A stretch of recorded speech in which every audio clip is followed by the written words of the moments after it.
Hi అండి, నమస్తే. Welcome back to అంతరాజస్ కిచెన్ అండ్ టిప్స్. ఈ రోజు వీడియోలో క్రిస్మస్ స్పెషల్గా ప్లమ్ కేక్ని ఇంట్లోనే ఈజీగా ఎలా తయారు చేసుకోవాలో చూపించబోతున్నానండి. దీన్నే ఫ్రూట్ కేక్ అని కూడా అంటూ ఉంటారు. జనరల్గా కేక్ అనగానే మెయిన్ ఇంగ్రీడియంట్స్గా షుగర్, మైదానే గుర్తుకు వస్తాయి కదండి. కానీ ఈ రోజు ప్రిపేర్ చేసే ఈ ఫ్రూట్ కేక్లో మైదా కానీ, షుగర్ కానీ, ఎగ్స్ కానీ, అలాగే కండెన్స్డ్ మిల్క్ లాంటివి ఏమీ లేకుండా హెల్దీగా గోధుమ పిండి, బెల్లంతో తయారు చేసుకుంటున్నాము. ఈ కేక్ ఎగ్జాక్ట్లీ మైదాతో చేసిన కేక్ లానే ఉంటుందండి. ఇంకా చెప్పాలంటే మైదాతో కన్నా గోధుమ పిండితో చేసిన కేకే టేస్టీగా అనిపిస్తుంది. ఒక్కసారి తయారు చేసుకుని పెట్టుకుంటే 5 to 6 days వరకు నిల్వ ఉంటుంది. పిల్లల స్నాక్స్ బాక్స్ లోకి పెట్టడానికి కూడా ఈ ఫ్రూట్ కేక్ చాలా బాగుంటుంది. కరెక్ట్ కొలతలతో తయారు చేస్తే చాలా పర్ఫెక్ట్ గా కేక్ రెడీ అవుతుందండి. ఈ వీడియోలో సరైన కొలతల్ని, కొన్ని ఇంపార్టెంట్ టిప్స్ షేర్ చేస్తున్నాను. సో మీరు వీడియోని స్కిప్ చేయకుండా కంప్లీట్ గా చూసి ట్రై చేస్తే బేకరీ స్టైల్లో పర్ఫెక్ట్ ప్లమ్ కేక్ ని అదే టేస్ట్ తో, అదే టెక్స్చర్ తో హెల్దీగా ఇంట్లోనే ప్రిపేర్ చేసేయచ్చు. ఓకేనండి, రెసిపీని ఏ విధంగా ప్రిపేర్ చేసుకోవాలో ఒకసారి చూసేద్దాం. ముందుగా ఇక్కడ నేను కేక్కి కావాల్సిన డ్రై ఫ్రూట్స్ని తీసుకున్నానండి. బాదం, black raisins, dry strawberry and blueberry, కిస్మిస్, ట్రూటీ ఫ్రూటీ, అక్రూట్, చెర్రీస్, జీడిపప్పు, మెలన్ సీడ్స్, వీటన్నింటినీ చిన్న చిన్న ముక్కల్లా కట్ చేసుకోవాలి. తర్వాత ఒక 2 కమలాలను కూడా తీసుకున్నాను. ఇవే ఉండాలని ఏం లేదండి, మీ దగ్గర ఏ డ్రై ఫ్రూట్స్ ఉన్నా తీసుకోవచ్చు, కానీ కాస్త ఎక్కువ క్వాంటిటీలో తీసుకోవాలి అంతే. ఈ ప్లమ్ కేక్లోకి డ్రై ఫ్రూట్సే మెయిన్ ఇంగ్రీడియంట్ అండి. అవి వేస్తేనే టేస్ట్ చాలా బాగుంటుంది. తర్వాత కమలాల నుంచి జ్యూస్ని ఎక్స్ట్రాక్ట్ చేసుకోవాలి. ఈ విధంగా రెండింటిని రెడీ చేసి పక్కన పెట్టండి. తర్వాత స్టవ్ మీద ఒక కడాయిని పెట్టి అందులోకి 1/2 కప్పు వరకు తరిగిన బెల్లాన్ని వేసుకోవాలి. అలాగే ఒక 2 టేబుల్ స్పూన్ల వాటర్ని కూడా వేసి బెల్లం అంతా కరిగేలాగా స్టవ్ ని లో ఫ్లేమ్ లోనే పెట్టుకుని కలుపుతూ కరిగించండి. ఇలా బెల్లం అంతా కరిగి చక్కగా మరుగుతున్నప్పుడు ఇందులోకి మనం కట్ చేసి పక్కన పెట్టుకున్న డ్రై ఫ్రూట్స్ ని 1 కప్పు వరకు వేసుకోండి. పర్ఫెక్ట్ కేక్ ని ప్రిపేర్ చేసుకోవడానికి అన్ని ఇంగ్రీడియంట్స్ ఒకే కప్ తో మెజర్ చేసి తీసుకోవాలండి. ఇక్కడ మనం 1/2 కప్పు బెల్లానికి 1 కప్పు డ్రై ఫ్రూట్స్ ని తీసుకుంటున్నాం. ఇలాగే మిగతా ఇంగ్రీడియంట్స్ అన్ని కూడా ఇదే కప్పుతో మెజర్ చేసి తీసుకోవాలి. ఈ విధంగా డ్రై ఫ్రూట్స్ ని వేసిన తర్వాత బెల్లం సిరప్ లో ఒక 4 నిమిషాల పాటు కలుపుతూ ఉడికించాలి. యాక్చువల్ గా ప్లమ్ కేక్ కి డ్రై ఫ్రూట్స్ ని ఒక రోజంతా నానబెట్టి తీసుకుంటారండి, కానీ ఇక్కడ మనం ఇన్స్టెంట్ గా చేస్తున్నాం కాబట్టి ఈ విధంగా బెల్లంతో పాటు కొద్దిగా ఉడికించి ఒక అరగంట పాటు నానబెడతాం అంతే. ఇలా ఉడికించుకున్న తర్వాత స్టవ్ ఆఫ్ చేసేసి పూర్తిగా చల్లారే వరకు పక్కన పెట్టి ఉంచండి. నెక్స్ట్ వచ్చేసి డ్రై ఇంగ్రీడియంట్స్ ని జల్లెడ పట్టుకుందాం. అందుకు గాను జల్లెడలోకి 1.5 కప్పు వరకు గోధుమ పిండిని వేసుకుంటున్నానండి. గోధుమ పిండిని కూడా తీసుకునేటప్పుడు తలకొట్టి తీసుకోవాలండి, అంటే కప్పు పై వరకు వచ్చేయకుండా కరెక్ట్ మెజర్మెంట్ గా తీసుకోవాలి.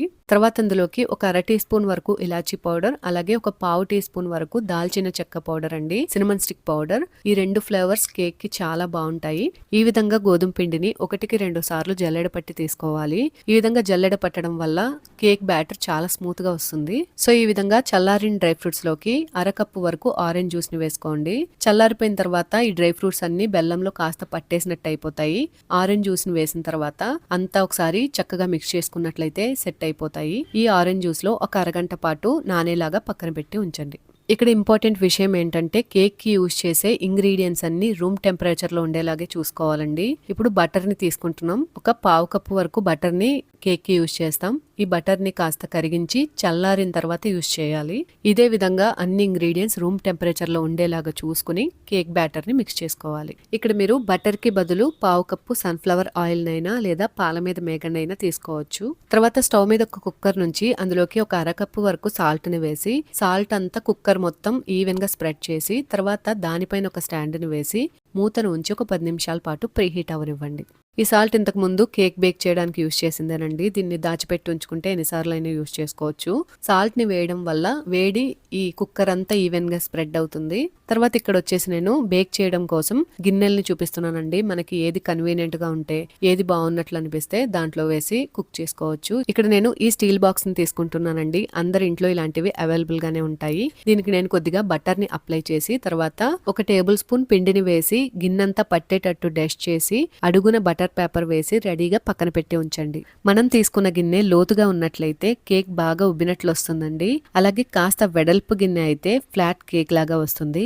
గిన్నెని బట్టి కూడా కేక్ రెడీ అవుతుందన్నమాట. తర్వాత ఒక మిక్సింగ్ బౌల్ని తీసుకుని అందులోకి ఒక పావు కప్పు వరకు కరిగించిన బటర్ని వేసుకోవాలి. ఆ తర్వాత ఒక పావు కప్పు వరకు చిక్కటి పాలని వేసుకోవాలి. తర్వాత ఇందులోకి ఒక టీ స్పూన్ వరకు వెనిలా ఎసెన్స్ ని వేస్తున్నానండి. ఇది ఆప్షనలే, ఎందుకంటే ఇందాక మనం ఇలాచీ పౌడర్ అలాగే సినమన్ పౌడర్ వేసాం కాబట్టి ఆ ఫ్లేవర్ సరిపోతుంది. ఉంది కాబట్టి వేసాను, మీరు స్కిప్ చేయొచ్చు. తర్వాత దీన్ని అంతటిని బాగా మిక్స్ చేసుకోవాలి. ఒక 5 నిమిషాల పాటు మిక్స్ చేసిన తర్వాత ఇందులోకి మనం జల్లించి పక్కన పెట్టుకున్న ఇంగ్రీడియంట్స్ ఉన్నాయి కదండి, వాటిని కొద్దిగా వేసుకుంటూ మిక్స్ చేసుకోవాలి. కేక్ బ్యాటర్ ని కలుపుకునేటప్పుడు ఎప్పుడు కూడాను ఒకే డైరెక్షన్ లో మిక్స్ చేయాలండి, అప్పుడే ఎయిర్ బబుల్స్ ఫామ్ అవుతాయి. నేను ఇలా మిక్స్ చేసుకోవడానికి చిక్కటి పాలని యూజ్ చేశాను కాబట్టి వేయలేదు, కానీ మీరు ఒక 2 to 3 టేబుల్ స్పూన్స్ వరకు మిల్క్ పౌడర్ని కూడా యాడ్ చేసుకోండి, ఇంకా టేస్ట్ చాలా బాగుంటుంది. ఇలా పిండిని కలుపుకుంటున్నప్పుడే నానబెట్టి పక్కన పెట్టుకున్న డ్రై ఫ్రూట్స్ని కూడా వేసేసుకుని ఈ డ్రై ఫ్రూట్స్ అంతా కూడాను పిండితో చక్కగా కలిసేటట్టు మిక్స్ చేసుకోవాలి. మిగిలిన పిండి కూడా వేసేసి గట్టి బ్యాటర్ లాగా మిక్స్ చేసుకోవాలండి.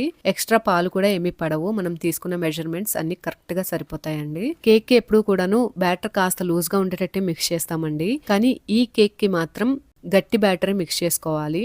ఎందుకంటే లూజ్గా మిక్స్ చేసినట్లయితే డ్రై ఫ్రూట్స్ అన్నీ కూడాను అడుక్కు వెళ్ళిపోయి మాడిపోతాయండి. మనం ఈ విధంగా గట్టిగా మిక్స్ చేసుకున్నట్లయితేనే ఎక్కడ డ్రై ఫ్రూట్స్ అక్కడే ఉండి పర్ఫెక్ట్గా కుక్ అవుతుందన్నమాట. చూస్తున్నారు కదండి, ఈ విధమైన కన్సిస్టెన్సీలో బ్యాటర్ ని మిక్స్ చేసుకోవాలి. ఇలా మిక్స్ చేసుకున్న తర్వాత ఇందులోకి 1 టీ స్పూన్ వరకు బేకింగ్ పౌడర్, 1/2 టీ స్పూన్ వరకు బేకింగ్ సోడాని వేయాలి. అలాగే ఈ రెండిట్లోకి 1 టీ స్పూన్ వరకు వెనిగర్ ని వేస్తున్నానండి. ఇప్పుడు ఈ రియాక్షన్ వల్ల మనకి కేక్ బాగా ఉబ్బుతుందన్నమాట. ఈ వెనిగర్ ప్లేస్ లో మీరు నిమ్మరసాన్ని తీసుకోవచ్చు. ఇలా వీటిని వేసిన తర్వాత ఎక్కువసేపు బ్యాటర్ ని బయట ఉంచకూడదండి, ఫటాఫట్ కానిచ్చేసి కుక్ చేయడానికి పెట్టేసేయాలి. ఇలా రెడీ అయిన బ్యాటర్ ని కేక్ బౌల్ లోకి వేసేసుకుని ఒకసారి ట్యాప్ చేయాలండి. ఇలా చేయడం వల్ల ఎయిర్ బబుల్స్ ఏమన్నా ఉంటే రిమూవ్ అయిపోతాయి. ఇప్పుడు కేక్ మరింత అందంగా ఉండడం కోసం పైన కూడా ఇంకొన్ని డ్రై ఫ్రూట్స్ ని వేస్తున్నానండి. మనం ఇలా పిండిని గట్టిగా కలుపుకోవడం వల్ల ఎక్కడ వేసిన డ్రై ఫ్రూట్స్ అక్కడే ఉండి పర్ఫెక్ట్ గా కుక్ అవుతాయండి. పిండి పల్చగా మిక్స్ చేసేసినట్లయితే డ్రై ఫ్రూట్స్ అడుక్కి వెళ్ళిపోయి మాడిపోతాయి. ఇలా రెడీ చేసిన కేక్ బౌల్ ని ప్రీహీట్ చేసిన కుక్కర్ లో ఉంచి కుక్కర్ మూతకున్న గ్యాస్ కట్ ని విజిల్ ని తీసేసి మూతను ఉంచి లో ఫ్లేమ్ లో ఒక 40 నుంచి 60 నిమిషాల పాటు ఉడికించాలండి. అంటే ఒక గంట పాటు అన్నమాట. మనం తీసుకున్న బ్యాటర్ ని బట్టి కుక్ అయ్యే టైం ఆధారపడి ఉంటుంది. 40 నిమిషాల తర్వాత నుంచి కేక్ ని చెక్ చేసుకుంటూ ఉండాలి. నైఫ్ ని గానీ టూత్ పిక్ ని గానీ కేక్ మీద గుచ్చినట్లయితే పిండి ఏమైనా అంటుకుంటే ఇంకొక 10 నిమిషాల పాటు ఎక్స్ట్రా ఉడికించాలి. లేదు అంటే స్టవ్ ఆఫ్ చేసేయడమేనండి. ఇక్కడ నాకు ఏమీ అంటుకోకుండా క్లీన్ గా వచ్చింది కాబట్టి కేక్ కుక్ అయిపోయినట్లే. కుక్కర్ లోంచి కేక్ ని బయటికి తీసేసేయాలి. కుక్కర్ లోంచి బయటికి తీసిన తర్వాత కేక్ పూర్తిగా చల్లారే వరకు అలానే వదిలేసేయండి. వేడిగా ఉన్నప్పుడే డీమోల్ చేశారంటే కేక్ విరిగిపోతుందండి. అందుకే పూర్తిగా చల్లారిన తర్వాత ఎడ్జెస్ ని కాస్త స్క్రాచ్ చేసినట్లయితే కేక్ ఈజీగానే ఊడొచ్చేస్తుంది. చూడండి, కలర్ గానీ టెక్స్చర్ గానీ ఎంత బాగా వచ్చిందో. గోధుమ పిండి బెల్లంతో చేశానంటే ఎవ్వరు నమ్మనే నమ్మరు. మీరు ఒకసారి తప్పకుండా ఇలా ట్రై చేయండి, పిల్లలు కూడా చాలా ఇష్టంగా తింటారు. అంతేనండి, బేకరీ స్టైల్లో ఫ్రూట్ కేక్ లేదా ప్లమ్ కేక్ మన ఇంట్లోనే ఈజీగా రెడీ అయిపోయింది కదా. నేను ఇక్కడ చూపించిన కొలతల్లో మీరు ట్రై చేసి చూడండి, చాలా అంటే చాలా పర్ఫెక్ట్గా కేక్ రెడీ అయిపోతుంది. ఓకేనండి, మీరు ఈ రెసిపీని ట్రై చేసి టేస్ట్ చేసి ఎలా వచ్చిందో నాకు కామెంట్స్లో తెలియచేయండి. మీకు ఈ వీడియో కనుక నచ్చినట్లయితే ప్లీజ్ లైక్ చేయండి, మీ ఫ్రెండ్స్ అండ్ ఫ్యామిలీ మెంబర్స్కి షేర్ చేయండి. కొత్త వాళ్ళు ఎవరైనా మన ఛానల్ని చూస్తున్నట్లయితే మర్చిపోకుండా సబ్స్క్రైబ్ చేయండి. మరొక మంచి వీడియోతో నేను మిమ్మల్ని మళ్ళీ కలుసుకుంటాను. Thanks for watching.